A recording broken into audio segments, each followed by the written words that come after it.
I wanted to just speak shortly, truly shortly, I managed it in 11 minutes at the other church, about Christmas, because as we all know, our culture's pretty much forgotten what Christmas is about. But even in the church, I think we can get distracted. There are a lot of different things demanding our attention, whether it's wonderful things like time with family or shopping, which I don't know about you, but kills my soul. And there's all these other different things that just take our attention and our time, different stories that our culture is interested in. And I want to focus on what Christmas is about. And I think for many of us who know the story well, we could do with a reminder, if not a deepening. So one way that I've heard it explained that is good, I'm not like saying this is bad, I'm going to say we need to go deeper, is that we talk about this often as Jesus' birthday. It's a really good way to explain it, I'm sure, to grandkids and stuff like that. They can get a lot of it. But we shouldn't stop there. This is an earth-shattering, reality-changing thing that happened when Jesus was born. Because what we are celebrating in Christmas is perhaps the greatest mystery in our faith, or one of the greatest for sure. God became a human. God became man so that man would be united with God. Okay? And I want to talk about that through the hymns we've been singing. Some of my favorite quotes from these hymns, because they all focus on this incredible mystery that we can barely understand. So let's start with the easiest part to understand. That Jesus is God. Joking, that's not super easy to understand. So in the hymn, O Come All Ye Faithful, written by our guy, Charles Wesley, he wrote many of the things that we've been saying, like in the Nicene Creed lately. True God of true God, light from light eternal. That's taken from the Nicene Creed. He made it sound good. Then he says, Son of the Father, begotten, not created. And Word of the Father, now in flesh appearing. So he takes all these biblical phrases and from the Nicene Creed and he just packs them into this one hymn to talk about how this guy Jesus is true God, eternal, light from light. He's the Word that we just read about in John chapter 1. But that's also familiar, I think, to us that I'm gonna move to some other hymns. And Hark the Herald Angels Sing, I think it's still Charles Wesley writes, veiled in flesh the Godhead see, hail the incarnate deity. A veil is something that, you have like a bride on a wedding day who has a veil over her face, right? And it kind of partially covers or hides what's behind it. And the idea is, when Jesus was walking on the earth, they didn't know he was God. He looked like a normal man. And so his skin, which was real skin, his body, which was a real body, in a sense was like a veil. It kept people from actually truly perceiving what he really was. So it's a beautiful, veiled in flesh, the Godhead see. It's a great quote. And then in Silent Night. So right now I'm just talking about the hymns that talk or use phrases that talk about, they're trying to understand this reality that Jesus is true God, completely God. So Silent Night, this one's really simple. Son of God loves pure light. Isn't that a good phrase? Loves pure light. Think about how our love is often so twisted or broken or lacking. And yet when Jesus is himself the pure light of love. I just love that combination. And then in the hymn, What Child Is This? We sing, This is Christ the King, whom shepherds guard and angels sing. So we're also celebrating that he's a king, but you can think about that. Actually, now we're starting to bleed over into his humanity as well, because he is king in an earthly sense, right? He is king over everybody, every human on earth, and everything on earth. But also, I think we need to remember that when we call him king, we're saying he's the king of all. King of the heavens and the earth, of all that is seen and unseen. And so a lot of our hymns sing about him being a king. And then we sang a hymn that I don't know how familiar it is recently, called In the Bleak Midwinter. And I told you it's one of my dad's favorites, it's actually one of my favorites too. And one of the things that we sang in that was, Our God, heaven cannot hold him, nor earth sustain. Heaven and earth shall flee away when he comes to reign. And that's so good. I mean, it's such a good way to try to communicate what we can't really understand. Heaven cannot contain God. Nothing can contain God. Heavens, earth, nothing can contain it. And it's almost like, God was up in heaven where we couldn't perceive him, and he just breaks out of heaven because it can't contain him and pours himself into a fragile human body, tiny little baby. So that's trying to understand this mystery that Jesus is fully God. But then our hymns also cover that his humanity in a beautiful way. So in the hymn, O Come All You Faithful, we sing, Lo, he shuns not the virgin's womb.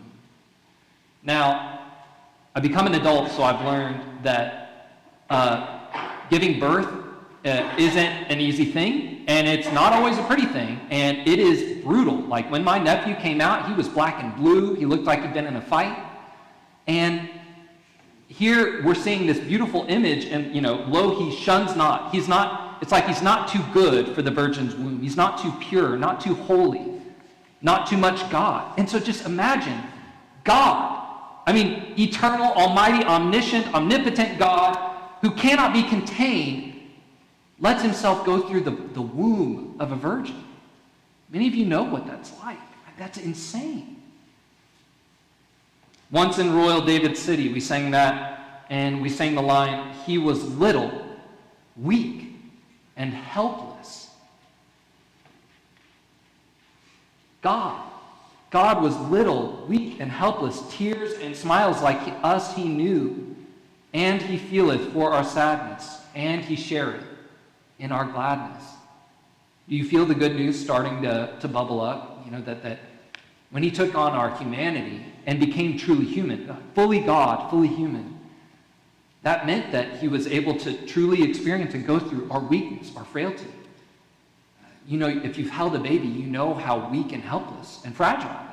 Surprisingly tough, but still very vulnerable. And Jesus was a vulnerable baby.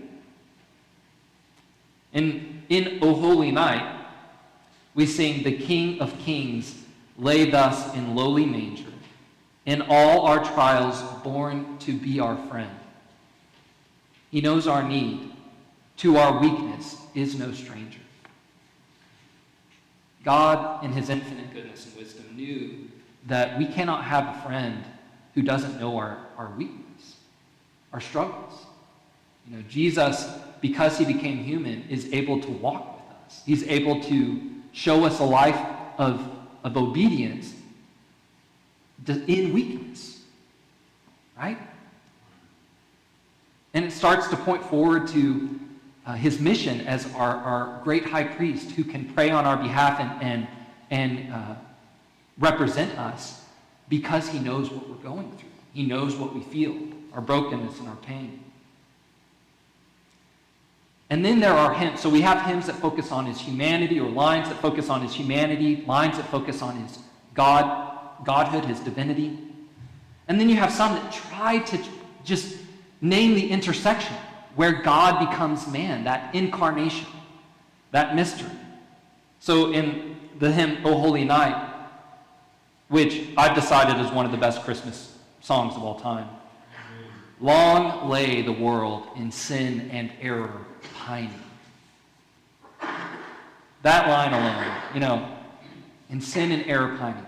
And then, till he appeared, and the soul felt its worth.